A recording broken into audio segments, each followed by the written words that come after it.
Hey guys, welcome to another episode of Rose Outdoors. On today's show, I am sharing a boat with arguably the most recognized bass fisherman in the entire world, Bill Dance. So we're going to learn a little bit about his family, his fishing, and before the show's over, you're going to learn where his faith lies. So join me as I fish with a legend today.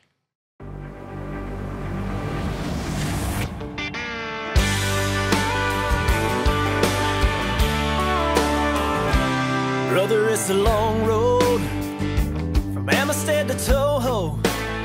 Doesn't matter which way you go, the miles are all the same.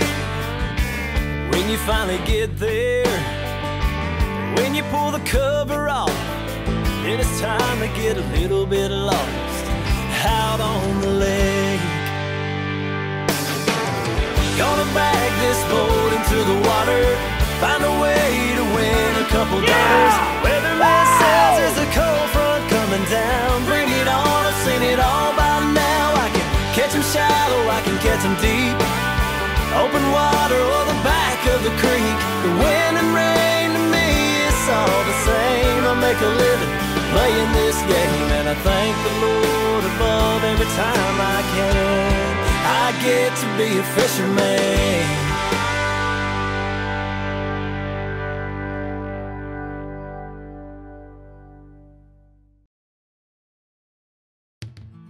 Well, I had the pleasure today to fish with one of my all-time heroes, Bill Dance. He's the most recognized fisherman in the world. He's who I grew up as an aspiring young bass pro watching on TV. I bought what he said to buy. I used what he used. You know, whenever I'm referring to set the hook to my daughters to this day, I'm like, set the hook like Bill Dance. He's just so recognized, but more than any of that, I enjoy the person that he is. For so many years now, I mean, this gentleman is 81 years old, and I fished with him today, and he was laughing and cutting up and joking, and he just has that aura about him that makes you want to be around him. He's just a special person in our sport. He has helped grow the sport, and just his laughter and joy and everything that he has for the sport just makes you want to be around him, and I just really enjoy his friendship. All right, now, if you tell me what I'm doing wrong, what I should be doing. Well, first thing I don't want you to do, Bill, is being nervous fishing with a celebrity out here today. I don't know how much of this TV stuff you've done over the years, but well, I just don't want you to get nervous fishing with me today. Just relax and do your deal. Well, I know you can tell I'm nervous because I've said your name. I've said your name 11 times. It's hard you can tell somebody's nervous when they. Well, Mark, let me ask you something, Mark. Mark, I don't know if you've been asked this question or not, Mark, but let me ask you something, Mark. You think most of the fish we're going to catch today are going to be in the water like that one right there, Mark? Was he on that tree, Mark? He was right on the corner there. Folks, I just say that jokingly because I have got in the boat with me today. Is that fish got any weight to him? No. Is he healthy? No. He was a pound and a half, not real healthy. But who I've got in the boat with me today is one of my idols. One of them are the most recognized bass fishermen in general, in the entire world. Oh my God, who's that? So, living in the Mid-South, I have, of course, grown fond of being a big fan of Bill Dance's. Living in the same general area, same region. And I used to crappie fish. Now this goes way. I used to crappie fish on Horseshoe, and I'd have it kind of. I was one of them wintertime crappie fishing that had the lake pretty much to himself. And I noticed one boat out there all the time, fishing out there in the wintertime. Women was like, that's a dedicated fisherman right there. Well, I wonder who that was. Well, he was out there using side pulling. You know anybody that does that in the wintertime, crappie? I used to do a lot of that. Yeah, it was Bill Dance. I'll be doggone. Was that you over there, that boat I kept looking at? That was me. Well, I be. I was under the docks most of the time, and you was out there doing something I had never seen before. Just reeling them suckers in left and right. And I was like, what in the world? That guy must know how to fish a little bit. You know, there's a lot of fishermen that can catch fish at certain times, during the prime times. But it takes a unique fisherman to catch fish under adverse conditions. Mark Rose is one of those fishermen. He can fish. I've watched his career. I've watched him. He's a local guy. I've watched him fish tournaments for a long time, and not just one type of lake. Mark is the type of guy that can adapt to different types of lakes, from lowland to midland to highland. Well, Bill, I sure appreciate you taking the time to come and hang out with me. I've always wanted to share a boat with you, and it's just an honor to be able to do it today. But listen, you have done fishing shows for a long time and talk fishing a lot, but I want to know and talk about a little bit today, if you don't mind. Absolutely. The man, Bill Dance, the family. You know, this show, Rose Outdoors, his motto is faith, family, fishing. And I'd love to hear about if your family, if y'all go to church anywhere over around Collierville, or I'd love to hear about your wife, your kids. And you were just telling us a story, and I said, hold up, I want to hear about that story. So I want to know this fella right here, not so much fishing on Brushy Lake today. Well, you know, I've been blessed to be able to do what something I've always wanted to do, and that was to turn a hobby into a profession. And I was fortunate enough to be able to do that. Yes, you were, and do a good job of it. Well, I appreciate it. And I had a wife that was very, very supportive, and she always believed that you could do anything if you set your mind to it. What's her name, Bill? Diane. Diane. And she's been very supportive, and as well as our 4 children. We've got three boys and a girl, and they were all supportive. And I was gone a lot back in those early days. Yep. And they all pitched in and made it all work. In other words, for me to be able to do, but to make a living doing that. But it all started with a dream, and my dream became a reality of being able to be able to make a living doing what I want to do, and that's fishing. Mm-hmm. So I'm gonna kind of pull you out right here where you. In my last show, my videographer Mark Manus, he had a sit down with my wife, and she got emotional and talked about how the dedication that it takes for a wife and family to do this in the beginning. And I'm sure you were, like you said, you were gone a lot, and I'm sure your wife, it takes a special wife to be a fisherman's wife, doesn't it? Absolutely. You got to be very supportive, and got to be a team player, and I guarantee you mine was. And I never dreamed that it would go as far as it went, but it started with national bass tournaments. One came along, Ray Scott's, BASS. Yep. And when I competed in that particular event, I was extremely lucky. I went to the event, led it the first 2 days, and ended up finishing second. A short time after that, another one came along. This one was at Beaver Lake in northwest Arkansas. after a second place, I went on. Second place in the first tournament? Yeah, and led it the first 2 days. And then the next one came along a short time after that. It was a professional sport fishing association event.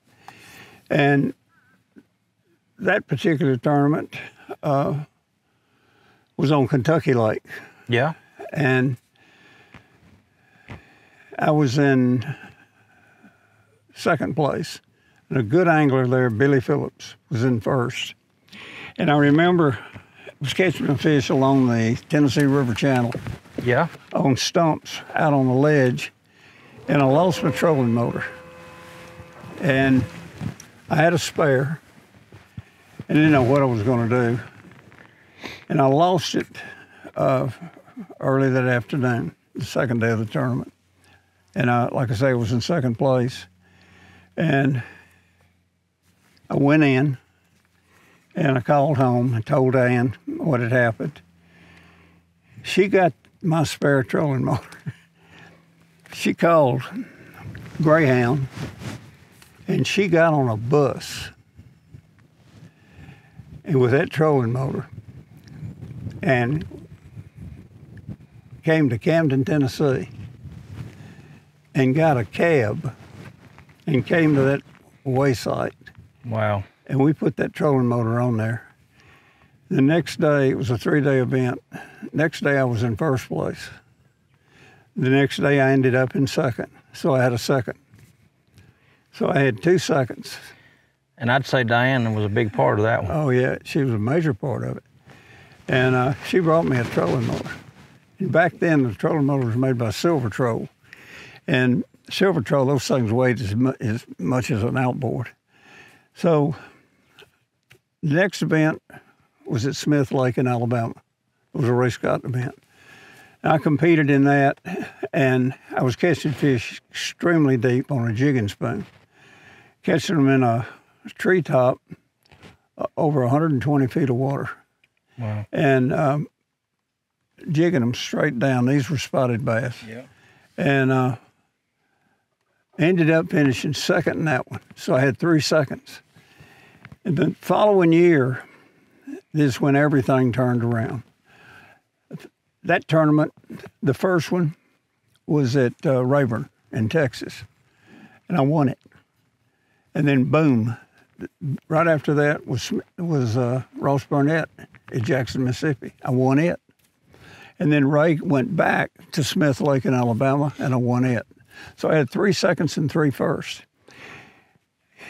Within 10 days of that third win, I got a call from Head and Lure Company. Now, they were the originators of many, many old-timey baits, like the old Lucky 13, and you remember all the great baits. And a guy by the name of Ken White offered me a job to go to work for Head. And I thought, good night. Here's a nationally known lure company offering me a job to go to work for them. Well, I also got a call from Jim Bagley Bait Company, the originators of Balsa Baits.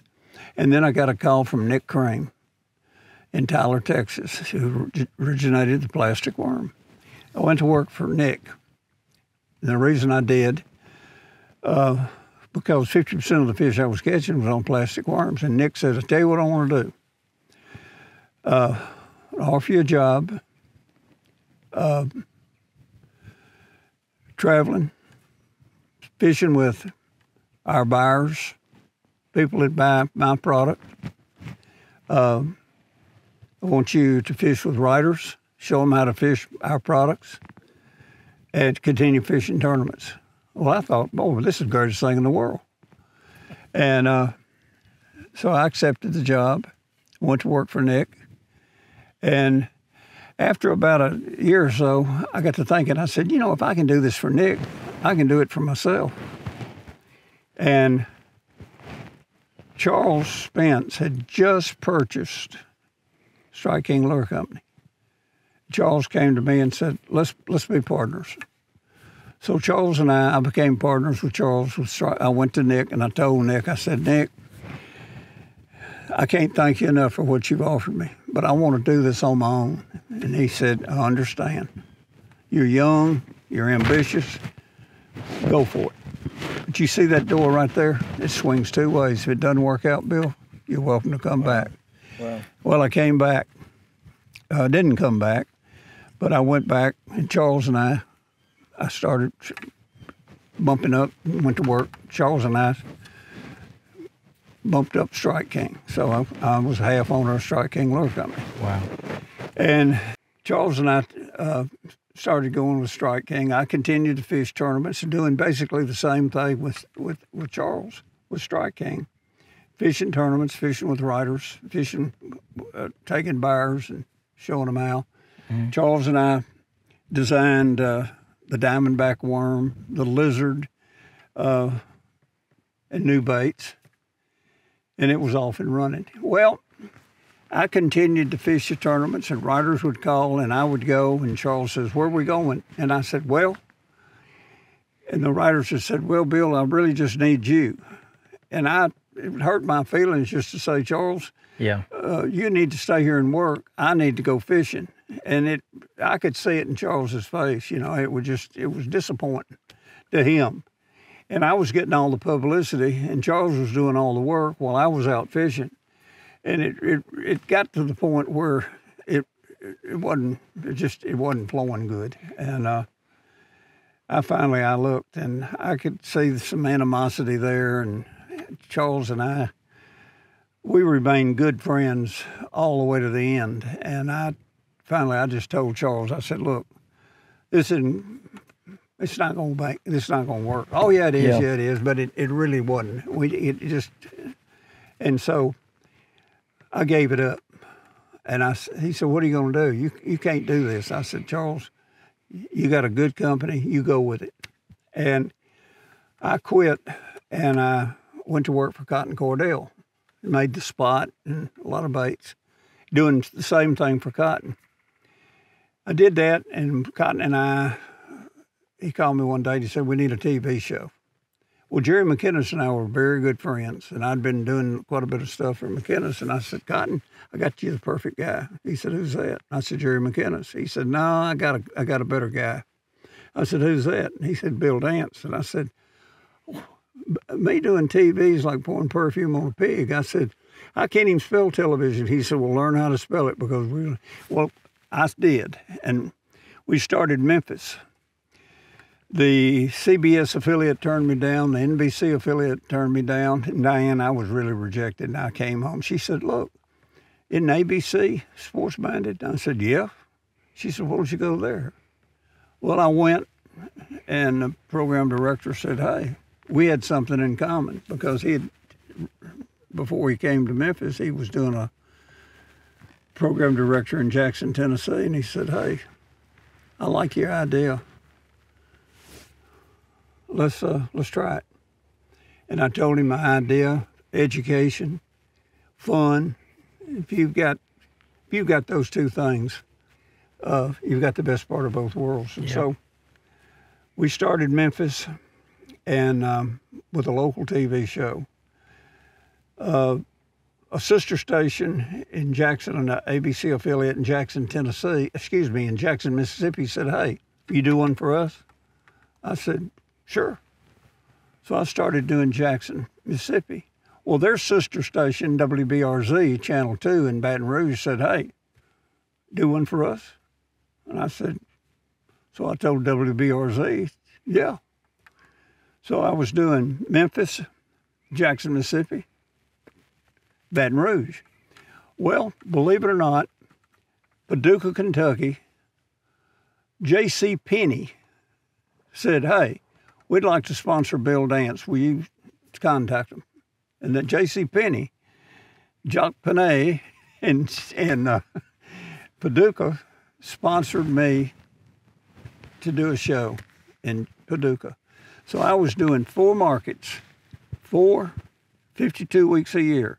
4 times 52 is 208. I can do that much math.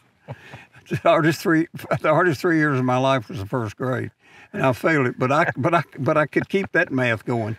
4 times 52 is 208. I was doing 208 television shows a year.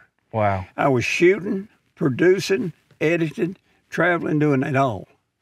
And I was going around in circles. I mean, I looked like a sprayed roach. Yeah. I mean, I was just, but anyway, and continued to try and fish tournaments and keeping sponsors and all. It was just a nightmare.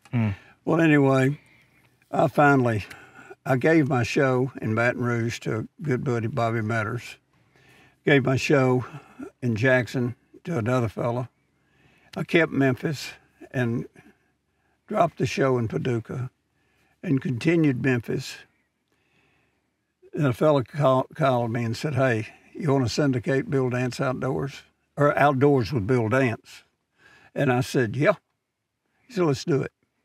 So we syndicated, and I noticed in the TV guide, about the second week, it said Outdoors. And I said, "What? I don't like that. It just says Outdoors." So I called our producer and I said, "I'm looking in TV guide, it just says Outdoors." So he called him and he says, "The show is Outdoors with Bill Dance." And they said, "Yeah, but we don't have room to put all that." I said, "We're going to change the name of the show from Outdoors with Bill Dance. Let's name it Bill Dance Outdoors."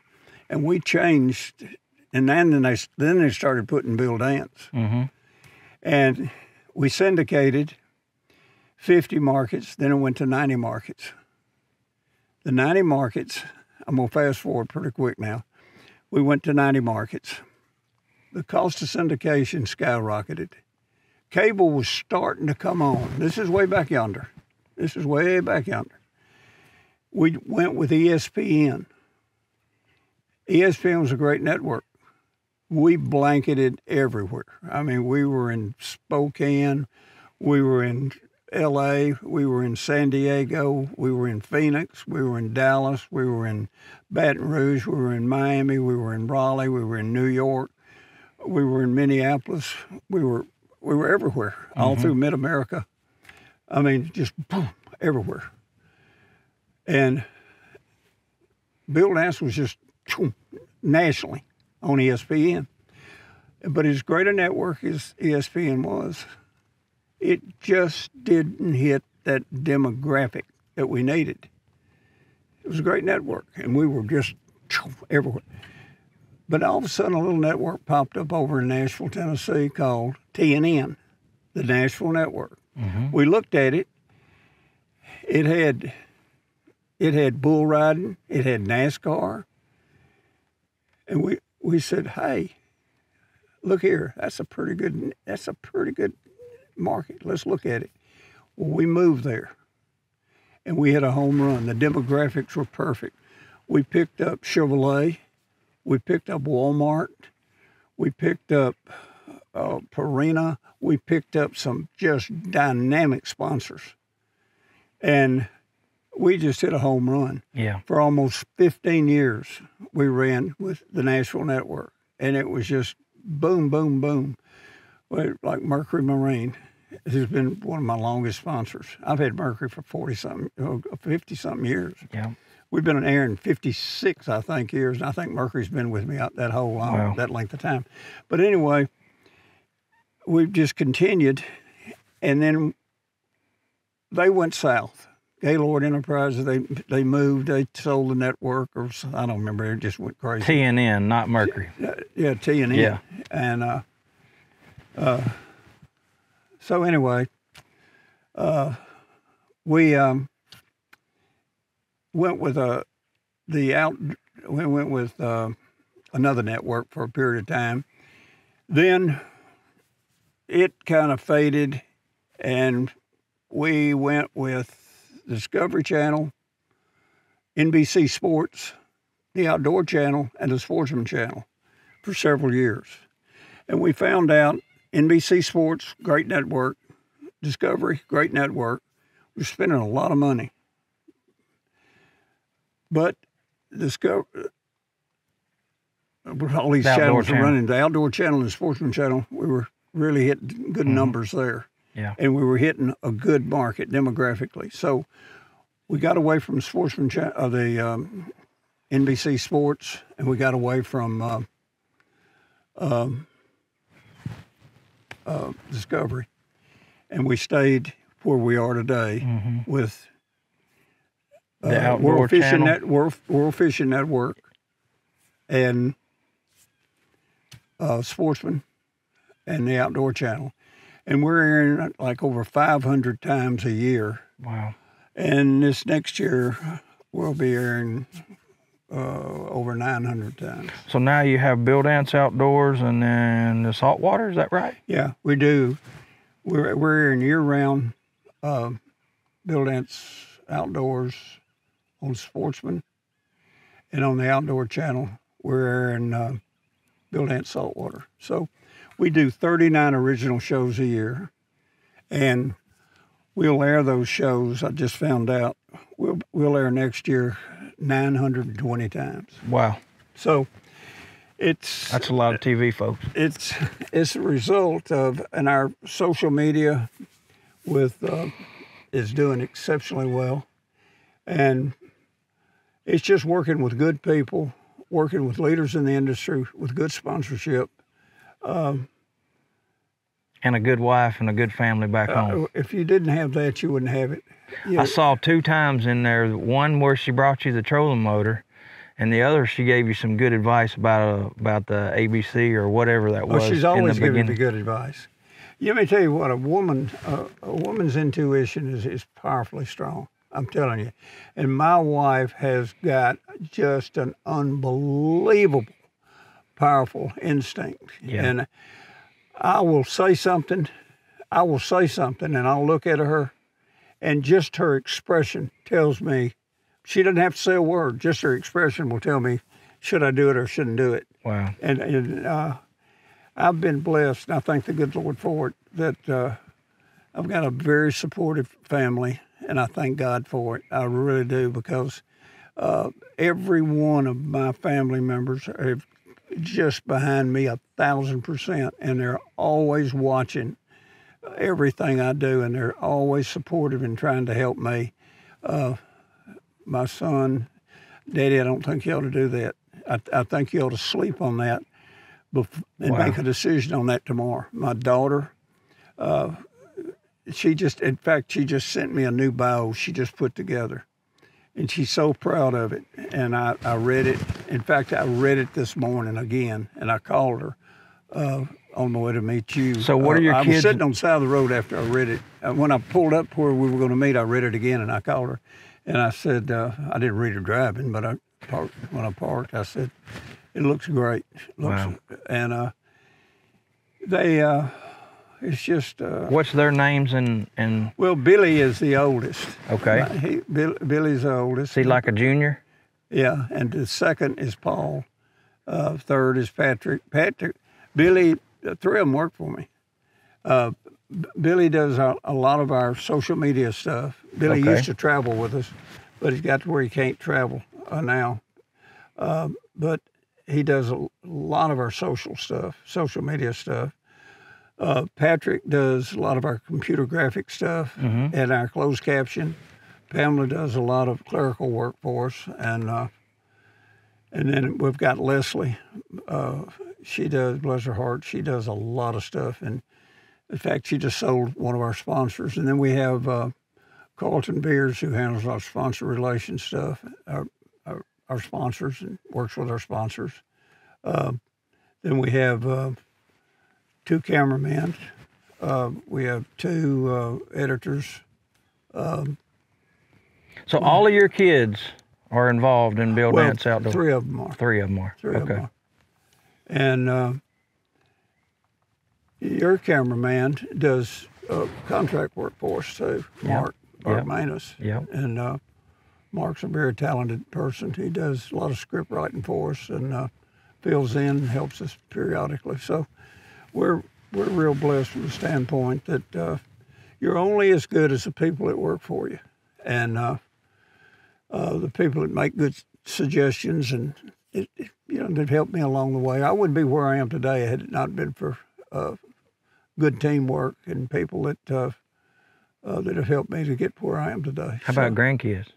Oh man, I've got some good ones. In fact, I just finished writing a show. His face lit up when I said grandkids, Well, y'all. Did y'all see that? Oh, I love them to death, man. They're great. Oh, good Lord.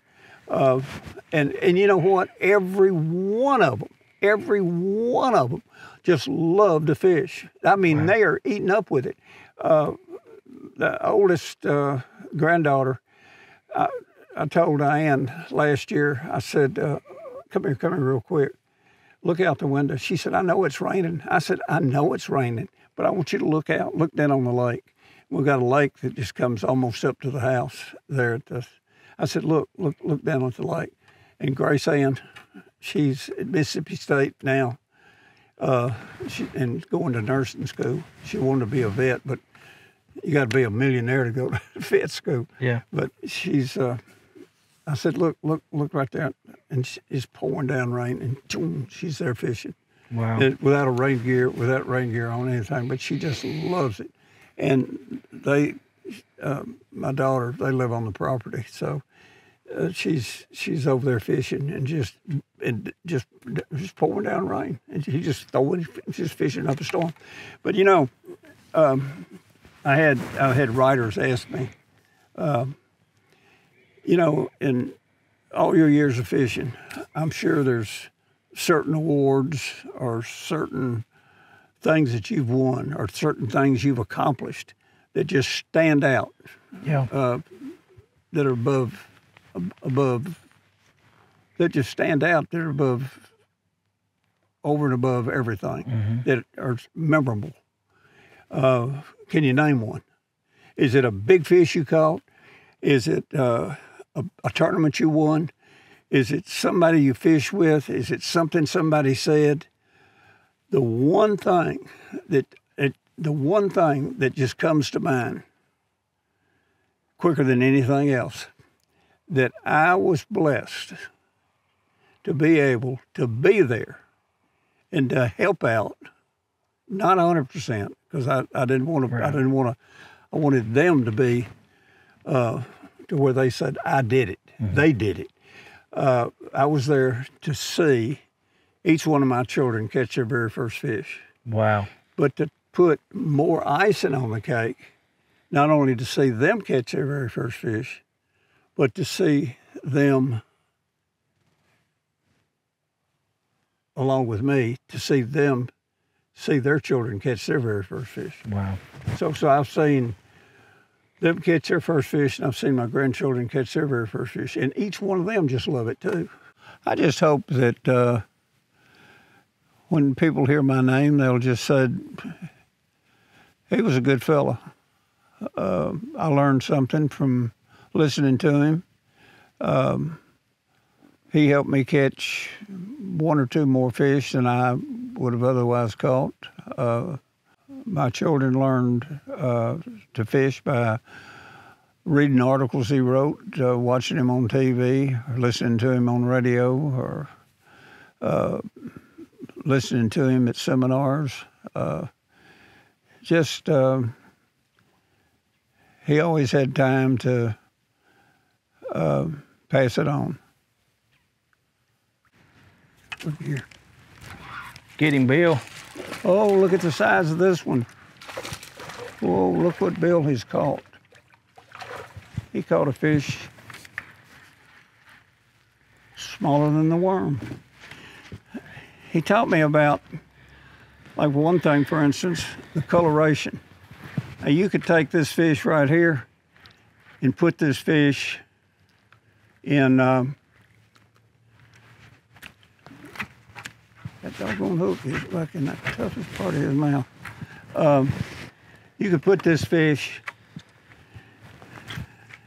in muddy water. You see all the golds and the greens? Yeah. Sunlight activates that. They have color cells in their skin. And these color cells are called quinine. They're quinine cells. And they're activated by sunlight. And when sunlight hits that, it turns out these color cells are green, gold, lime, and it brings out those colors. The coloration with clear water brings all that out, and that's where that real pretty color comes out, and that's the real true color of a bass. Wow. Now, if this fish was in muddy water, there's no way the sun could activate those color cells, and the fish would become very pale. If he goes deep, sunlight penetration doesn't go deep. So, does it do the same thing with shad? no, shad, their color, they don't have the quinine color cells like a bass does. So, what happens if you put him in muddy water? That doesn't activate it. That doesn't activate it. Wow. So that's where they get that beautiful coloration is out of clear water. What's up? I've got a beautiful snag right here. Oh, you got a beautiful snag? Yeah. So it doesn't have much quinine, but it's in there pretty good. There he is. Get him, Bill. Get him, Bill. Ooh, look what I just caught. And I'm gonna tell you, you little rat. It's hard to accomplish something like that right there. I'll tell you what, you bit me, I'll bite you. That's what you get. Turnabout is fair play. Now you know you're gonna have you a tree hugger talk about that one. I didn't bite him hard. I gave him a little love. There's one. Nice one, Mark.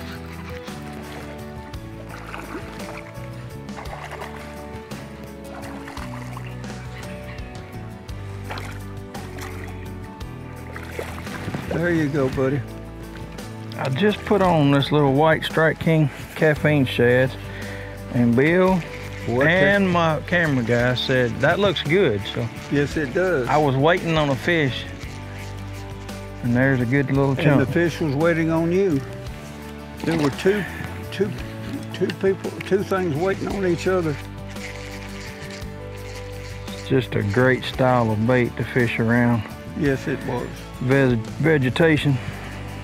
He was waiting on you, and you were waiting on him. Shallow cover. There's no better thing you can throw than something weightless, a lot of times. Right. When they're sitting there in that finicky mood looking up. What's that? Look here. Get him, Bill. Oh, I told you it was big. Didn't I tell you it was big?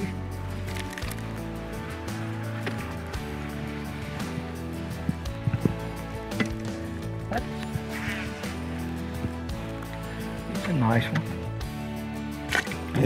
In about 3 years. Nice and polite. You know, we caught some fish for the short amount of time that we were out here. We weren't out here very long, but it wasn't about catching fish with me today. I wanted to invite Bill Dance to come on the show to get you guys to see how good of a person he is, just for you to learn a little bit about who the man is behind the legend.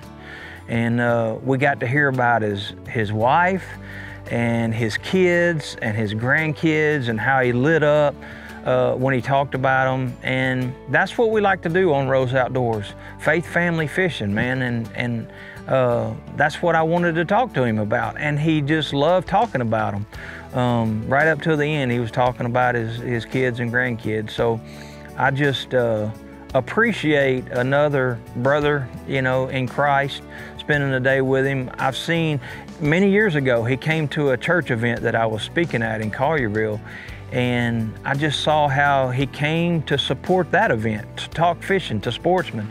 And then I've seen through the years how he has used terms like blessed, and that was such a blessing. And he recognizes where his blessings of life come from, and that is something that's special to me. And that's what I want to know more about, and I want you guys to know more about the man, the legend. Hey, look what the boy did. We got him. That fish came up behind Way to go, Mark. I seen him wake from way back there. Nice chunk. See how green he is? Mm-hmm. Huh? Yeah, he's been back in there hanging out. You know, one of the things that impressed me about you many years ago, Bill, is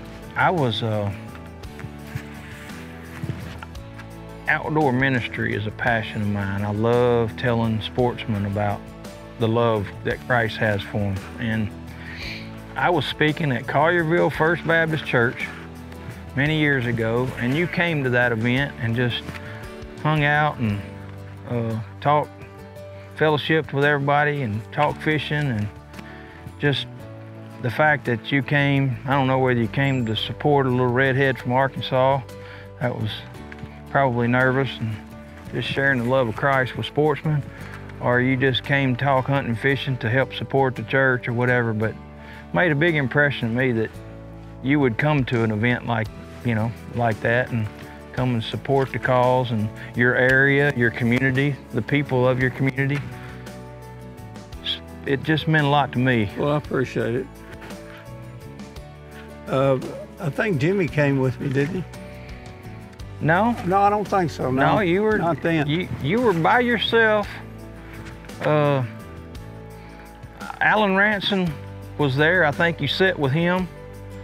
No, you just came to, I guess, support your community and your fellow fishermen and talk fishing.